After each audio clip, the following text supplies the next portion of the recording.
मान टेकली जात नाही आणि हात आपटले जातात. त्यामुळे हात टेकल्या नसल्यामुळे हाताची इंजुरी होत नाही आणि डोका आपटल्या नसल्यामुळे डोक्यावरती न पडता डोक्याची इंजुरी होत नाही.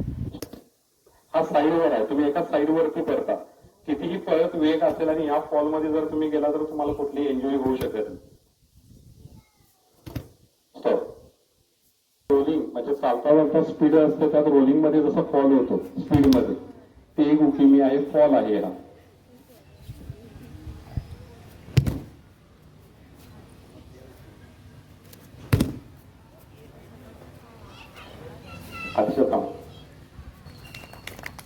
जरी आपण स्पीड मध्ये कसंही पडलो तरी या फॉल मध्ये पडलो की आपल्याला खूप परत नाही किंवा कुठली इंजुरी होत नाही.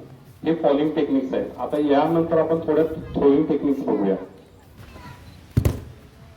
हा सगळा टेक्निकचा पार्ट आहे. आपण आपल्या कितीही वजनाच्या जास्त क्षमतेच्या माणसालाही देखील उचलू शकतो अगदी इझिली. जसं की टेक्निकचा पार्ट आहे तो.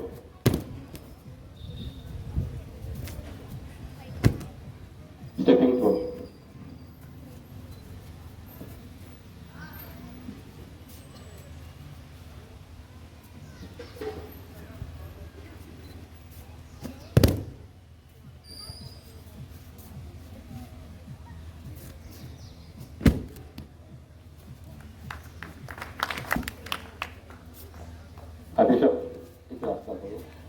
Throw with bone lock.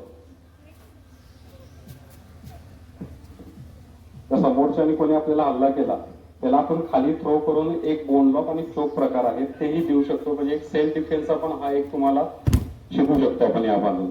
तो बोन लॉक लावलेला आहे खाली पाडून त्याला हातावर. ओके, हा थ्रो घेतला, थ्रो गेल्यानंतर तो हात घेऊन त्याला बोन लॉक लावू शकतो आपण. म्हणजे तो तिन्ही जॉईंट्स मधला तो हात